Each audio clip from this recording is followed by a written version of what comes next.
Hi everyone, and thank you very much for joining us for VMware's Security Connect 2021. My name is Greg Foss. I'm a senior cybersecurity strategist with VMware Carbon Black, and today I want to talk with you all about eCrime industrialization and what that really means to you as defenders. So cybercrime totals are estimated to be 1.5 trillion in revenue annually. Now this is based on a report that Atlas VPN put together towards the end of last year. When you put companies like Tesla, Facebook, Microsoft, Apple, kind of all together, these big heavy hitting companies that we're all aware of and we use their services, their annual revenues do not reach $1.5 trillion. So it's an insane amount of money that these groups are pulling in, and it's not slowing down anytime soon. This is actually estimated to increase up to $6 trillion over the next 5 years. Now, one of the most common attacks that we've seen, especially all over the news recently, is ransomware. And now, not even just traditional ransomware anymore, but more commonly, we're seeing groups shift to adopting the ransomware double extortion tactic. Now, traditional ransomware is still a nightmare to deal with for any organization. The double extortion component of this adds an extra level of kind of fear to the equation here, in terms of the data is not just locked up on your system. They actually have removed this from the environment, essentially exfiltrated this out of the organization before they've encrypted the systems within the environment. So assuming that you have the ability to recover from a ransomware attack, restore all of your data from backups and things of that nature, well, either way, they have stolen your most sensitive information. Now, they take a kind of different approach to their initial infection vectors and attack techniques as well. Oftentimes, these groups are much more hands-on. They'll gain access through items such as exposed remote desktop protocol services, through password guessing and general kind of spray and pray sort of approaches.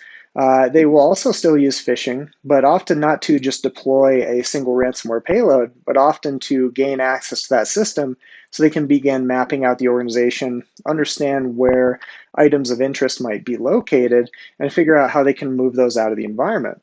Now, adding on to this, another significant component that has shifted the landscape pretty substantially is ransomware as a service. And this falls into the category of general malware as a service, where you can purchase access to a command and control server that you actually have a licensed access to use, and you can generate your payloads from it. And it's all managed and maintained by the ransomware gang that's running this operation, but you can leverage their services for a fee. And they, of course, will get a percentage of those profits as well. And so that's when we've seen kind of exploding in popularity and really changing the game in terms of making it easy for individuals who maybe don't have the technical experience necessary to pull off one of these attacks themselves.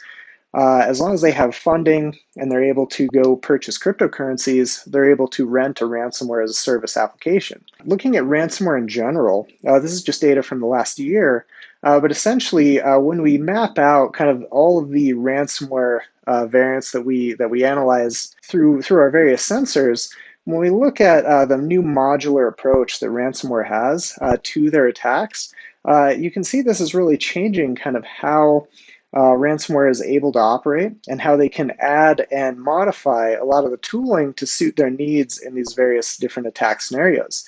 For example, one of the most common ones we see now is the disablement of Microsoft's anti-malware scan interface, because this gives some in-depth visibility into PowerShell activities that are happening in memory.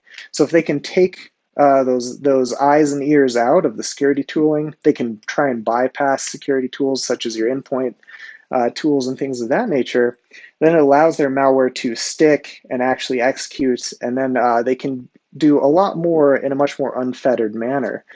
Because when we look at the outcome of these attacks and kind of where this data ends up, it goes across various cybercrime markets, which really turns into an assembly line of sorts.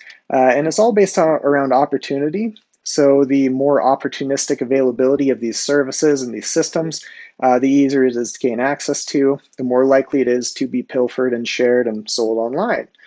So as we move down this chain, we have the individuals making the malware, And then we have the individuals hosting the services, running infrastructure, such as bulletproof hosting. Then we have operators, and the operators can be the groups themselves. They could be individuals renting services. They could be individuals that are selling access to these individuals that are running these services. And it's really more like a modern business than anything else. Now, what do the marketplaces look like? Well, this is an example of a pretty popular Russian crimeware forum called exploit.in. But the one I really want to focus on here is actually this access component. And this is a trend we've seen over the past couple years become increasingly popular. And this is initial access brokerage. Essentially, this is where individuals will gain access to a target organization, map them out, and then just directly sell access on various crimeware forums to these businesses. Now, we saw this years ago with purchasing access to one-off home user systems and things like that, specifically for those proxy components and being able to hide your traces through some of these other systems. But now it's just full on gaining access to organizations, mapping them out, placing a dollar value, and then offering it up for sale on the crimeware forums. Now, one of these examples here, this is essentially an individual selling access to a United States government center, and for a price of 3 Bitcoin. So at today's cost, we're looking at like $160,000, $170,000.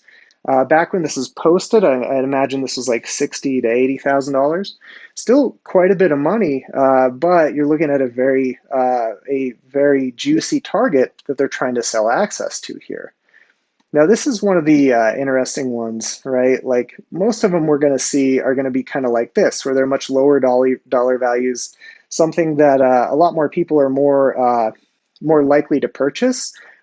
Someone's much more likely to spend $1,000 on access to a small locksmith company or an insurance group or something like that than they are to spend hundreds of $1,000s and possibly even just get scammed in that process.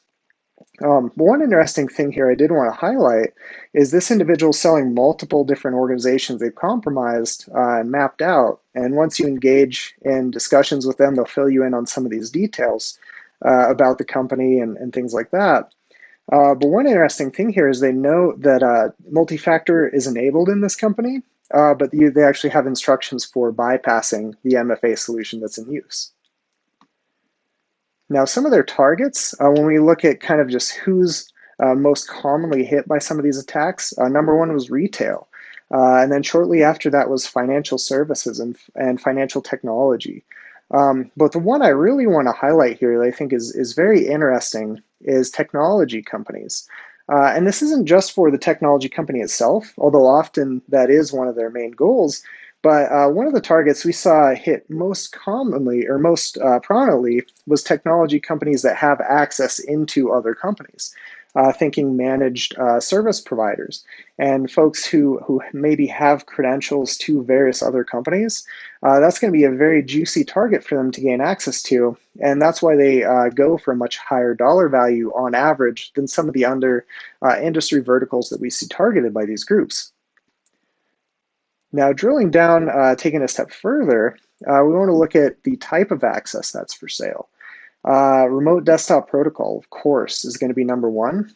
Because oftentimes companies will have these exposed RDP servers, and they might not have multi-factor in place. So it's an easy target for them to gain that initial access, but also once they've gained that access to prop that up so that they can sell that access back into that company.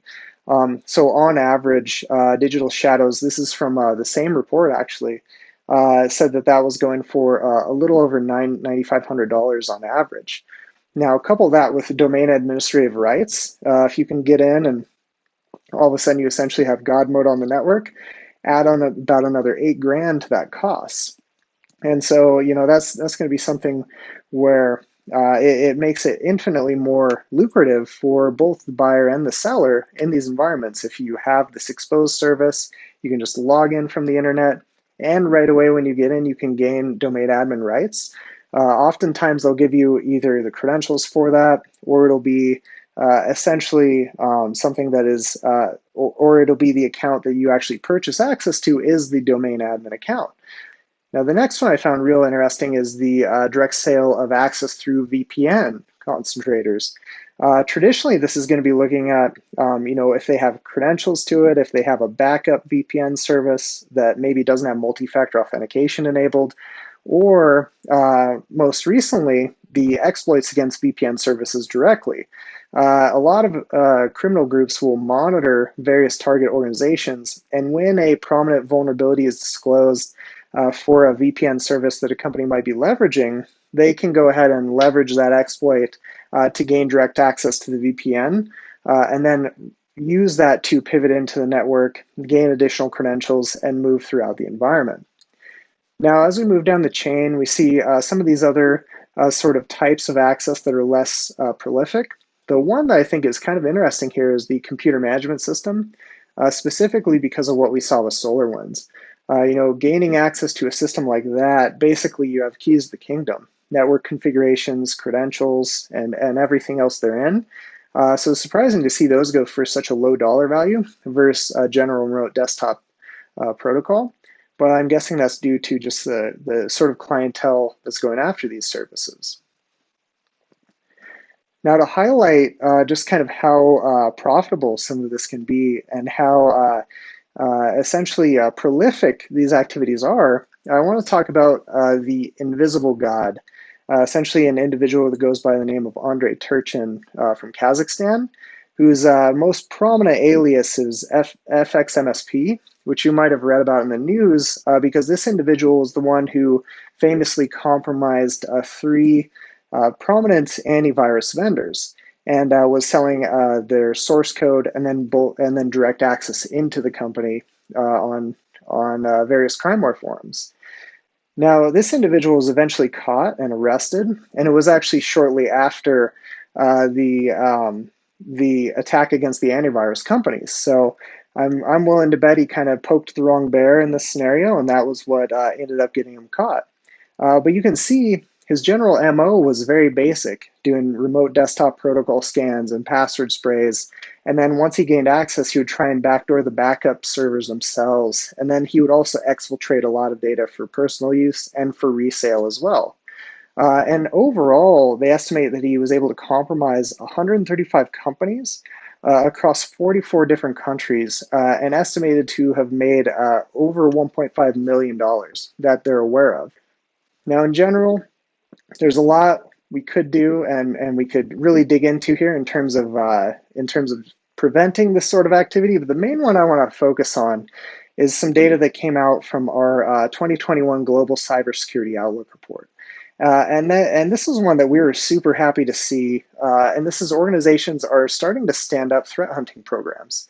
And what was really unique about this wasn't just a survey that we asked individuals within security. We asked general CIOs and CSOs and others across kind of the spectrum within IT about what they're doing within their organizations. And we were very happy to see that 81% of organizations actually have official threat hunting programs now. All the threats we talked about earlier, kind of the crimeware ecosystem and how all of this kind of operates, really comes down to knowing your environment and setting aside some of this dedicated time to doing proactive threat hunting. You really want to give your security operations team time to hunt through this data, because it's not always going to be just an alert that pops up and says, hey, like you're being attacked. You really want to take what you know about your environment and go apply that to proactive hunting. And the more organizations are able to do that, the more successful we're all going to be as an industry. It's not all doom and gloom. There's a lot of what we can do to stay ahead of these threats. I mean, really, like these groups are very opportunistic. So all you have to be is more secure than your next neighbor over. So really focus on starting that proactive threat hunting. Don't just wait for alerts to come through, and focus on expanding your defensive capabilities based on what you find out from these threat hunts, based on what you know about your organization, and based on what you know about how you need to protect your organization's most sensitive assets. So with that, I want to thank you all very much again for joining us, and feel free to reach out if you have any questions or concerns, and look forward to seeing you at the next one.